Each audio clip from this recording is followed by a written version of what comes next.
नमस्कार विद्यार्थी मित्रांनो, बघा आजच्या तासामध्ये आपण क्रियापदाचा समोरचा पडणारा प्रकार बघणार आहोत. तो म्हणजे प्रयोजक क्रियापद किंवा प्रायोजक क्रियापद असं म्हटलं जातं. आता जे प्रायोजक क्रियापद आहे, आता प्रायोजक क्रियापद कशाला म्हटलं जातं? बघा, प्रायोजक क्रियापद कशाला म्हटलं जातं? यामध्ये एक गोष्ट प्रथमतः डोक्यात घ्यायची आहे. क्रिया सांगणारा असतं क्रियापद, हे तुम्हाला माहिती आहे. क्रिया कोण सांगतं? क्रियापद सांगतं. क्रिया कोण करतं? तर कर्ता करतो. बरोबर आहे. पहिलं डोक्यामध्ये घ्या. क्रिया कोण सांगतं? क्रियापद सांगतं. क्रिया कोण करतं? तर कर्ता करतो. परंतु ज्या वाक्यामध्ये क्रियापदाने सांगितलेली क्रिया स्वतः कर्ता करत नाही, ती क्रिया दुसरी कोणाकडून तरी करून घेतो, त्या वाक्यातील क्रियापद कोणतं राहतं? तर प्रायोजक क्रियापद राहतं. डोक्यामध्ये राहील. क्रियापदाने सांगितलेली क्रिया कर्ता स्वतः करत नाही, ती दुसऱ्याकडून करून घेतो, अशा क्रियापदाला काय म्हणणार तुम्ही? प्रायोजक क्रियापद असं म्हणणार. कळालं? डोक्यात राहिलं असेल. बघा, जसं घेतलं आपण वाक्य घेतो, मदारी माकडाला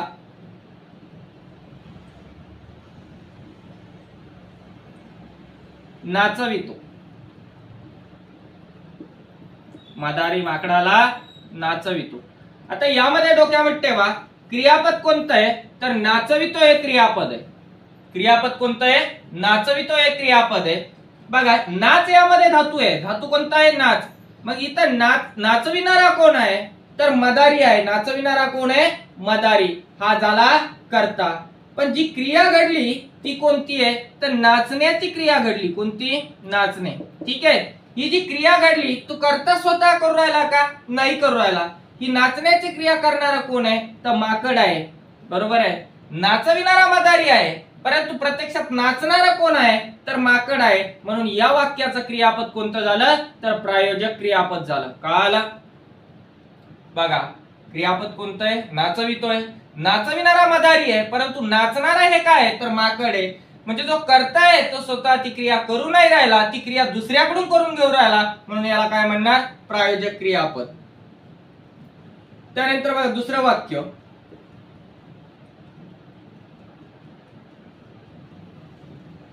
विदूषक प्रेक्षकांना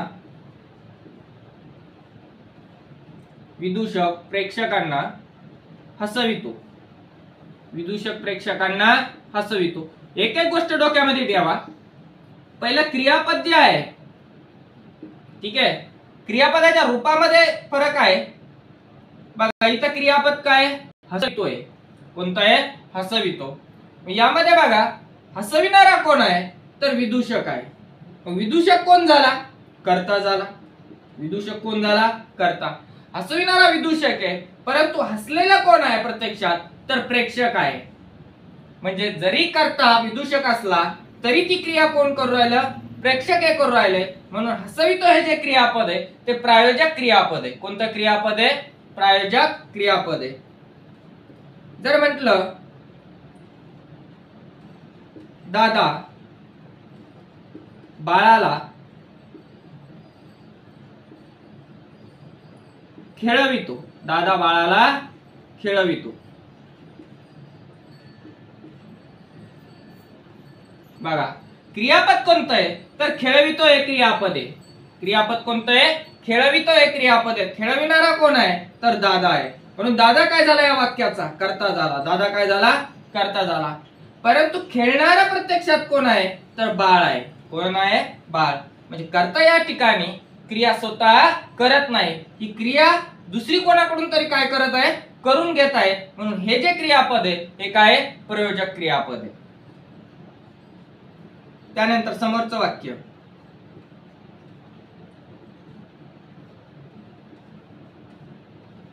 आई मुलाला हसविते. आई मुलाला हसविते. वाक्य डोक्यामध्ये ठेवा. आई मुलाला हसविते. यामध्ये हसविणारी कोण आहे? तर आई आहे. हसविणारी कोण आहे? आई. मग आई काय झाली? कर्ता झाली या वाक्याची. परंतु हसणारा कोण आहे? तर मूल आहे. हसणारा कोण आहे? मूल. म्हणजे या सुद्धा ठिकाणी काय होऊ राहिलं की कर्ता स्वतः ती क्रिया करू नाही राहिला, ती क्रिया दुसऱ्याकडून करून घेऊ राहिला, मग हसविते हे सुद्धा क्रियापद कोणतं आहे? प्रायोजक क्रियापद आहे. ठीक आहे. आता यामध्ये लक्षात ठेवा, नाच हा धातू आहे, हस हा धातू आहे, खेळ हा धातू आहे, बरोबर आहे. इथं सुद्धा हस हा धातू आहे, बरोबर आहे. मग यामध्ये काय, ह्या धातूला काय होतं लक्ष द्या, जेव्हाही प्रायोजक क्रियापद असेल त्यावेळेस वतो किंवा वितो, वतो, वितो, वते यासारखे प्रत्यय जोडून येत असतात, बरोबर आहे की नाही. म्हणजे ज्या वेळेस धातूला व किंवा वी हे प्रत्यय जोडून येतात, व किंवा वी हे प्रत्यय जोडून येतात, त्याला इडागम असं म्हटलं जातं. काय म्हटलं जातं? इडागम. डोक्यात राहील. धातूला जेव्हा वितो, बरोबर आहे, विते, बरोबर आहे की नाही, यासारखे जेव्हा प्रत्यय जोडून येईल त्यावेळेस कोणतं क्रियापद असतं? प्रायोजक क्रियापद असतं. बघा, व्हिडिओ जर आवडला तर व्हिडिओला काय करत चला, लाईक करत चला, त्यानंतर शेअर करत चला आणि चॅनलला सबस्क्राईब करत चला. हे वाक्य तुमच्या डोक्यामध्ये आले असेल, लगेच समोरचे वाक्य घेतो.